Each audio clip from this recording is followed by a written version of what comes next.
Welcome dear students. Okay, science 360 में आपका हार्दिक स्वागत है। आज हम जो चैप्टर स्टार्ट करने वाले हैं वो है एनवायरनमेंट का sustainable management of natural resources. First of all ये चैप्टर में क्यों स्टार्ट कर रहे हैं, बिकॉज आपके अब एग्जाम्स सर पे हार्डली कुछ ही टाइम बाकी है। ये सिर्फ अगर आप ये एक चैप्टर करते हो तो इसमें से आपको पूरे 5 मार्क्स मिलेंगे। कितने? 5 मार्क्स। सो बेटर ऑप्शन है कि हम ये कर लें। ओके, और इसमें हमें हार्डली 3 to 4 थियरीज पढ़नी होती है, ज्यादा थियरी हमें पढ़नी नहीं है। तो sustainable management of natural resources की अगर मैं बात करती हूँ तो ये 5 मार्क का चैप्टर है आपके बोर्ड एग्जामिनेशन में। ओके, जिसमें आपको एक क्वेश्चन सेक्शन ए में आएगा और वो क्वेश्चन नंबर होगा 23। क्वेश्चन नंबर 23 चैप्टर नंबर 16 से होगा। सिमिलरली सेक्शन बी में आपको सेक्शन बी में इसके 2 क्वेश्चन आएंगे। सेक्शन बी में इसके 2 क्वेश्चन होंगे, question number 35 and 36। Question number 35 and 36 chapter 16 से रिगार्डिंग होगा। दैट्स व्हाई मैंने चूज किया कि सबसे पहले आप चैप्टर 16 कर लो, बिकॉज एक छोटे से चैप्टर से हमें पूरे 5 मार्क्स मिल रहे हैं। तो बेटर ऑप्शन है कि हम दूसरा चैप्टर को लेते हुए इस चैप्टर को करें। तो first of all sustainable management of natural resources. भाई नेचुरल रिसोर्सेज को हमें सस्टेन करके चलना है। सस्टेनेबल मैनेजमेंट मतलब एक मैनेजमेंट करना है। किसका मैनेजमेंट करना है भाई? नेचुरल रिसोर्सेज का मैनेजमेंट करना है। तो द नेचुरल रिसोर्सेज, जैसे रिसोर्सेज जो नेचुरली अकरिंग है, ओके, और ह्यूमन बीइंग उसे यूज कर रहे फॉर द वेरियस पर्पस, अलग अलग पर्पस के लिए यूज करते हैं, तो उसे हम कहते हैं रिसोर्सेज। अब ये रिसोर्सेज में हम क्या क्या यूज करते हैं ह्यूमन बीइंग? तो हम सॉइल यूज करते हैं, वाटर यूज करते हैं, सॉइल, वाटर, एयर, सन, फॉरेस्ट, वाइल्ड लाइफ। ओके, ये सारी चीजें क्या है? ये सारी चीजें नेचुरली अकरिंग है जो ह्यूमन बीइंग्स है वो अपने वेरियस पर्पस के लिए यूज करते हैं। तो इसे हम कहते हैं नेचुरल रिसोर्सेज कहते हैं, जिसमें आप कोल भी ले सकते हो, कोल एंड पेट्रोलियम। ये भी क्या है? नेचुरली अकरिंग है ना, नेचुरली अकरिंग है। क्लियर? तो सॉइल, वाटर, एयर, सन, फॉरेस्ट, वाइल्ड लाइफ, कोल, पेट्रोल, ये हमारे जो रिसोर्सेज है इन्हें हमें क्या करना है? हमें सस्टेन करके चलना है, मतलब हमें ज्यादा देर तक चलाना है। और मैनेजमेंट, जिस तरह की जो हाउस वाइफ होती है, जो एक घर का राशन होता है, वो किस तरह से सस्टेन करती है, मैनेजमेंट करती है, उसी तरीके से हम जो नेचुरल रिसोर्सेज यूज कर रहे हैं उसे भी हमें एक सस्टेन करके चलना है। तो वो किस तरह से सस्टेन हम कर सकते हैं? तो आपको फर्स्ट पेज में एक बताया हुआ है कि हमारा जो वाटर था, वाटर है, ओके, गंगा एक्शन प्लान। सबसे पहले आपको ये पता होना चाहिए, हम आईएमपी की थियरीज कर रहे हैं डियर स्टूडेंट्स, और उस आईएमपी थियरीज में आपका पूरे चैप्टर कवर हो जाएगा। सो ज्यादा ऐसा फिक्र मत कीजिएगा कि मैडम ने कहां से स्टार्ट कर दिया। GAP it means Ganga action plan. क्या है dear students? Ganga action plan जो कब लॉन्च हुआ? जो 1985 में लॉन्च हुआ, जिसका एम क्या था? To improve the quality of water, to improve the quality of water in river Ganga, to improve the quality of water in river Ganga. अब Ganga action plan it means GAP 1985 को लॉन्च हुआ, जिसका एम था to improve the quality of water in Ganga. Ganga में जो water है उसकी quality को इम्प्रूव करो। तो गंगा में किस तरह का पॉल्यूशन पाया गया? ओके, तो हम कोई भी रिवर में स्टूडेंट्स, कोई भी रिवर में अगर हमें ये बैक्टीरिया मिल रहा है, कॉलीफॉर्म बैक्टीरिया मिल रहा है, coliform it is an group of bacteria. ये एक बैक्टीरिया का ग्रुप है। क्या है डियर स्टूडेंट्स? एक बैक्टीरिया का ग्रुप है। अगर आपको रिवर के अंदर, कोई भी रिवर में अगर ये बैक्टीरिया ग्रुप मिल रहा है, इट मीन्स वो जो रिवर है बहुत ज्यादा कॉन्टामिनेटेड हो गई है, बहुत ज्यादा पॉल्यूशन वाली हो गई है। Is it clear? तो फर्स्ट ऑफ ऑल आपको याद रखना है GAP it means Ganga action plan which is launch in 1985, जिसका एम था to improve the quality of water in river Ganga. कैसे हुआ पता चला? बिकॉज कॉलीफॉर्म बैक्टीरिया है वहां पे पाया गया। Coliform it is an group of bacteria. और एक इंटरेस्टिंग बात यह है कि ये बैक्टीरिया ह्यूमन के इंटेस्टाइन में पाया जाता है। कहाँ पाया जाता है? ह्यूमन के इंटेस्टाइन में। अब ह्यूमन के इंटेस्टाइन में मिलने वाला बैक्टीरिया रिवर में मिला, इट मीन्स रिवर जो है वो बहुत ज्यादा कॉन्टामिनेटेड हो गई। कोई भी रिवर में अगर ये बैक्टीरिया मिल रहा है इट मीन्स वो बहुत ज्यादा कॉन्टामिनेटेड है। क्लियर, इतनी बात क्लियर है। इसी तरीके से ओके, इसी तरीके से डियर स्टूडेंट्स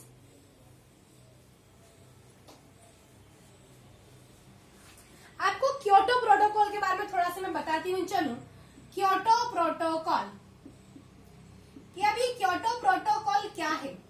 तो फर्स्ट ऑफ ऑल क्योटो एक सिटी है जापान में, क्योटो एक सिटी है जापान में। ये एक लॉ था, ओके, एक प्रोटोकॉल, एक एग्रीमेंट पे सिग्नेचर किया गया जिसमें 169 कंट्रीज ने सिग्नेचर किए। बट ये है क्या, ये है टू रिड्यूस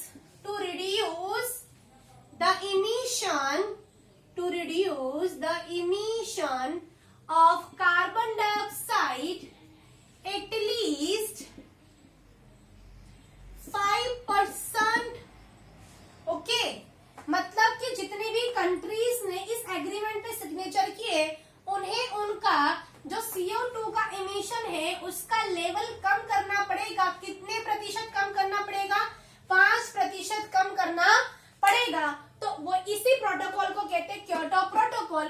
क्योटो, ये प्रोटोकॉल क्योटो सिटी में बनाया गया था, क्योटो सिटी जापान में आई हुई है, दैट्स व्हाई इस प्रोटोकॉल को क्योटो प्रोटोकॉल कहते हैं, जिसका मेन एम क्या है? To reduce the emission of the CO2। Because आप ऑलरेडी पढ़ते आ रहे हो, अगर अर्थ का CO2 का कॉन्सेंट्रेशन बढ़ेगा एटमॉस्फेयर में तो अर्थ का टेम्परेचर बढ़ेगा, अर्थ का टेम्परेचर बढ़ेगा तो क्या होगी? ग्लोबल वार्मिंग होगी, ग्लोबल वार्मिंग होगी तो क्या होगा? तो हमारे जो भी ग्लेशियर्स है, जहां पे भी हमारे जो आइस है, वाटर जहां पे आइस के रूप में बर्फ आच्छादित विस्तार है, ओके, बर्फ से गिरे हुए ग्लेशियर हमारे टूटेंगे और वो टूट के कहाँ आएंगे? पूरा का पूरा अर्थ पे फ्लोड आ जाएगा। That's why to reduce the emission of the CO2 at least 5% और on an average, okay, ये जो कहा गया है on an average मतलब हर एक कंपनी जो इस एग्रीमेंट पे सिग्नेचर की, हर एक देश ने जिसने सिग्नेचर किया है उस देश की सारी कंपनी को क्या करना है? उनका जो CO2 का लेवल है वो 5% कम करना है। तो इसी को हम कहते हैं क्योटो प्रोटोकॉल। क्लियर? अब इसी से लगते हुए, इन्वायरमेंट से लगते हुए आपको गवर्नमेंट ने, हमारी भारत गवर्नमेंट ने, इंडियन गवर्नमेंट ने 5R की बात की हुई है। अब ये 5R है क्या? 5R है क्या? इन्वायरमेंट को कंजर्वेशन करने में 5R की बात की गई है। तो 5R, आपको ये क्वेश्चन बहुत बार आता है, लास्ट टाइम 2020 बोर्ड में था मार्च में, जिसमें था कि give the name of the 5R and explain any two. आपको यही क्वेश्चन आएगा कि भाई कोई 5R का नाम बताओ और एक्सप्लेन एनी टू, कोई दो को एक्सप्लेन करो। तो करते हैं डियर स्टूडेंट्स। Okay, 5R। तो फर्स्ट ऑफ ऑल, फर्स्ट क्या है भाई? रिफ्यूज। फर्स्ट क्या है? रिफ्यूज। अब ये रिफ्यूज का मीनिंग क्या होता है? Refuse means say to no the things, say to no the things, say to no the things which we don't need, which we don't need, जिसकी हमको जरूरत नहीं है, जिसकी हमको आवश्यकता नहीं है, उन चीजों को हमें नहीं खरीदना। ओके, किन चीजों को नहीं खरीदना? Say to no the things which don't need and which is harmful for human beings, which is harmful, क्या है? Which is harmful for human beings as well as environment, as well as environment, जो human being के लिए भी harmful हो और environment के लिए भी हार्मफुल हो, ऐसी चीजें नहीं खरीदनी। अब वो कौन कौन सी चीजें हैं? वो है भाई प्लास्टिक। प्लास्टिक नहीं खरीदना, बिकॉज प्लास्टिक क्या है? हमने चैप्टर नंबर 15 में पढ़ा था, नॉन बायोडिग्रेडेबल सब्सटेंस है, एनवायरमेंट में लाखों वर्ष तक वो ऐसे ही एज इट इज रह सकता है। तो प्लास्टिक हमें नहीं खरीदना, पॉलीथीन का भी यूज हमें नहीं करना, ओके, पॉलीथीन भी यूज नहीं करना, और पेस्टिसाइड्स का भी यूज हम नहीं करेंगे। पेस्टिसाइड मतलब जंतुनाशक। आपको पता है पेस्टिसाइड्स जो होते हैं नॉन बायोडिग्रेडेबल सब्सटेंस है, जिससे क्या होता है? जिससे बायो मैग्निफिकेशन होता है। क्या होता है? बायो मैग्निफिकेशन, मतलब के ये जो टॉक्सिक सब्सटेंस होते हैं इनका कॉन्सेंट्रेशन हर एक ट्रॉफिक लेवल पे बहुत ज्यादा बढ़ते जाता है, और जो सबसे हायर ट्रॉफिक लेवल पे होते हैं उसपे टॉक्सिसिटी का जो कॉन्सेंट्रेशन होता है बहुत ज्यादा होता है, जिसे हम कहते हैं बायो मैग्निफिकेशन। तो रिफ्यूज का मतलब क्या है? Say to no the things that which we don't need, जिसकी हमें जरूरत नहीं है उन चीजें हमें नहीं खरीदना, और वो किसके लिए हार्मफुल है? ह्यूमन बीइंग के लिए हार्मफुल है, एज वेल एज एनवायरमेंट के लिए भी हार्मफुल है। बिकॉज पॉलिथीन का बंद करते हो हार्मफुल गैसेज रिलीज होती है, प्लास्टिक भी नॉन बायोडिग्रेडेबल सब्सटेंस है, तो हमें ऐसी चीजों को क्या कहना है? रिफ्यूज, मना कर देना है dear students. Second, reduce. Reduce का मतलब क्या है भाई? जो चीज हम यूज कर रहे हैं उनका यूज हम कम करें। Okay, reduce means less use the thing, less use the things. Okay, जो चीज हम यूज कर रहे हैं उसका यूज हम क्या करें? कम करें। ओके, जैसे कि अगर अच्छी खासी सनलाइट आ रही है तो switching unnecessary light and fan. Okay, unnecessary जो लाइट है और फैन है उसे हमको बंद कर देना चाहिए। हमारे जो टैप लीकी हो चुके, लीकी टैप वाटर, उसे हमें अच्छे से प्रिपेयर कराना चाहिए। ओके, हमें वेस्ट जो हमारा जो फूड है वो हमें फूड का वेस्ट नहीं करना, हमको उतना ही फूड बनाना है। तो ये सारी चीजें हमें क्या करनी? रिड्यूस करनी। Reduce mean less the use the things, ऐसी चीजें हमें कम यूज करनी। बिकॉज इसमें हम लिख सकते हैं जो इलेक्ट्रिसिटी है, switching the unnecessary light and fans, repair the lake की जो वाटर्स होते हैं, टपकते रहते हैं नल जो, वो हमें रिपेयर कराने हैं, और हमें फूड का भी यहाँ पे वेस्ट नहीं करना। क्लियर? थर्ड हमारा है रीयूज। क्या है डियर स्टूडेंट्स? रीयूज मतलब जिसको हम यूज कर सकते हैं उसे हमें बार बार यूज करना है, लगातार यूज करना है। रीयूज, रीयूज मतलब आप दोबारा से यूज कर सकते हो। Reuse means use the thing. क्या कह सकते हैं इसका मतलब? Use the things again and again, again and again. Okay, reuse means use the thing again and again. आप जो ओल्ड एनवलप्स होते हैं आपके, जो एनवलप्स को आप फेंक देते हो, उनको फेंकने की बजाय आप उन्हें स्टोर करके रखो, फिर उन्हें आप यूज करो। इसी तरीके से हम जो पिकल खरीद के लेके आते हैं, पिकल की और जो जाम हमारी बॉटल होती है, जैम बॉटल, ओके, तो अगर पिकल और जैम बॉटल में जैम फिनिश हो गया है तो हम उसको क्या कर सकते हैं? हम उसे यूज कर सकते हैं। किस तरह से यूज कर सकते हैं भाई? किचन के अंदर कुछ हम स्टोर करने के लिए यूज करते हैं। इन किचन में हम स्टोरिंग करने के लिए हम यूज कर सकते हैं in kitchen. Is it clear? मतलब हमने इसे फेंका नहीं, हमने इसका रीयूज किया। Reuse means use the things again and again instead throwing. Throw करने से बेहतर है कि हम उस चीज का अगेन एंड अगेन यूज करें। जैसे कि हमारी जो पिकल्स की बॉटल्स होती है, जाम्स की बॉटल्स होती है, अगर वो फिनिश हो गए तो हम स्टोर करने के लिए किचन में यूज कर सकते हैं। क्लियर? फोर्थ आर क्या है हमारा? फोर्थ आर है हमारा रीपर्पस। क्या है dear students? Repurpose. It means the things, ऐसी चीज, the things which cannot use for original purpose, the things which cannot use for the original purpose, the things which cannot use for original purpose, ऐसी चीज जो हम original purpose के लिए अब use नहीं कर सकते तो उसे हमें कोई और पर्पस के लिए यूज करना है। सिंपल, उसे क्या कहते हैं? रीपर्पस। जैसे कि आपको पता है कि हमारे जो कप के जो हैंडल्स होते हैं, अगर वो कप हैंडल जो टूट गया है, ब्रोकन कप है, ओके, तो उसमें हम क्या करा सकते हैं? स्मॉल प्लांट को हम ग्रो करवा सकते हैं, स्मॉल प्लांट को हम ग्रो कराएंगे। इसी तरीके से हमारी जो क्रॉकरी है, जो हमारी क्रॉकरी टूट जाती है तो उस पे हम क्या रख सकते हैं? फीडिंग वेसल्स बना सकते हैं बर्ड्स के लिए। ओके, बात समझ में आ रही है कि आप ओरिजिनल पर्पस के लिए आप यूज नहीं कर सकते। आप टूटे हुए कप से हैंडल जो टूट गया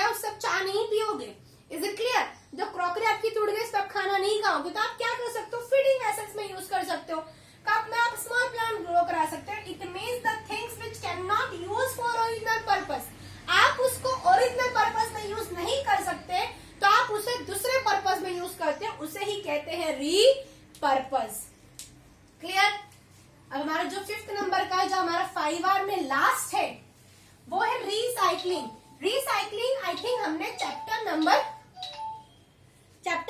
14 में भी 15 में भी किया हुआ है, फिर भी देख लेते हैं। Recycling, recycling it is a process in which new product is form, भाई न्यू प्रोडक्ट बन रही है, new product is formed from old, या तो आप कह सकते हो वेस्ट में से, फ्रॉम ओल्ड, अदरवाइज आप कह सकते हो फ्रॉम वेस्ट मटेरियल, वेस्ट से बन रही है, तो इसे हम कहते हैं रिसाइकलिंग प्रोसेस, जिसमें हम क्या क्या रिसाइकल कर सकते हैं, हम प्लास्टिक रिसाइकल कर सकते हैं, ओके, हम टिन के टिन है, कैन्स है, ओके, इन्हें रिसाइकलिंग कर सकते हैं, ओके, प्लास्टिक को हम रिसाइकल कर सकते हैं। Is it clear? It means recycling it is a process जिनमें new product is from the old waste से ही बन रही है, ओके, तो हम प्लास्टिक को रिसाइकल कर सकते हैं, टिन को रिसाइकल कर सकते हैं, कैन को रिसाइकल कर सकते हैं, प्लास्टिक को रिसाइकल कर सकते हैं। अब यहाँ पे क्वेश्चन आता है कि reduce is better than recycle, okay, reduce better है रिसाइकल से, क्यों बेटर है? बिकॉज रिड्यूस में आप सिंपल जो भी आपके रिसोर्सेज है उनका जो यूज है आप रिड्यूस कम कर दे रहे हो, लेकिन रिसाइकलिंग जो चीजें हैं ये रिसाइकलिंग तो हो सकती है, लेकिन रिसाइकलिंग करने के लिए कुछ अमाउंट में हमें एनर्जी की जरूरत पड़ती है और वहां पे हमें कोई एनर्जी की रिक्वायरमेंट नहीं है, that's why reduce is better option than the recycling. Is it clear? तो ये है आपके 5 आर, जिसमें से आपको एनी 2 एक्सप्लेन करना होगा, अदरवाइज 5 आर में से आपको 5 आर के नाम भी बताने होंगे। क्लियर है फर्स्ट थियोरी? ये थियोरी क्लियर है स्टूडेंट्स? अगर आपको वीडियो पसंद आ रही है तो लाइक कीजिए, सब्सक्राइब कीजिए, चैनल को सब्सक्राइब कीजिए और आपके फ्रेंड्स को भी शेयर कीजिए, because at this point level पे सारी चीजें बहुत इंपॉर्टेंट है, जिसमें आपको 2 to 3 लेक्चर में आपका पूरा चैप्टर फिनिश हो जा रहा है और आपको बहुत ही अच्छा लगेगा। क्लियर? आप you can get a good marks, because 5 mark का चैप्टर ऐसे ही नहीं जान दे सकते स्टूडेंट्स, ओके। अब इसके बाद 16.1, okay, why do we need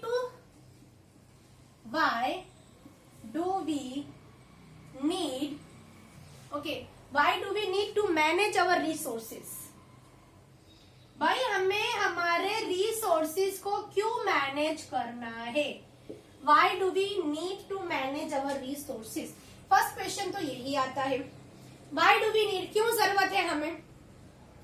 तो फर्स्ट ऑफ ऑल जो भी रिसोर्सेज क्या है? द नेचुरली अक्रिंग, ओके, जो नेचर से मिलने वाले हैं, जो हम ह्यूमन बींग्स यूज करते हैं for the various purpose, sand, soil, okay, आप कह सकते हो एयर, वाटर, सनलाइट है, कॉल, पेट्रोलियम, फॉरेस्ट, ये सारे हमारे रिसोर्सेज है। तो इसे हमें क्यों मैनेज करना है? तो फर्स्ट ऑफ ऑल ये हमें मिले, हमें किसने दिया? हमारे एंसेस्टर ने दिए हैं, हमारे एंसेस्टर ने हमें दिया, तो क्या ये हमारा राइट्स नहीं है कि हम हमारी आने वाली जनरेशन को दें? Is it true? यस और नो? हमारे एंसेस्टर जो थे उन्होंने अच्छे से यूज किया तो उन्होंने हमें दिया, हमारे तक है, तब हमारा क्या राइट्स बनता है, हमारा क्या बनता है कि हम हमारी जो नेक्स्ट जनरेशन को दें। तो why do we need to manage our resources? We should to manage our resources that come from the last generation, last generation तक को ये मिले, इसके लिए हमें क्या करना है? इसे सस्टेन करके चलना है, ओके। सेकेंड थिंग, जब कोई भी हम रिसोर्सेज यूज कर रहे हैं तो इसका क्या होना चाहिए? When we use the resources there should be equitable distribution, इसका इक्विटेबल डिस्ट्रीब्यूशन होना चाहिए। क्या होना चाहिए? इक्वल डिस्ट्रीब्यूशन, मतलब कि ऐसा नहीं है जो अमीर है उनको ज्यादा रिसोर्सेज मिल रहे हैं, ओके, मतलब कि जो अमीर है वो जितना चाहे रिसोर्सेज यूज करे, जो गरीब है उनके तक तो रिसोर्सेज पहुंच ही नहीं रहे, तो किस तरह से मैनेजमेंट होगा?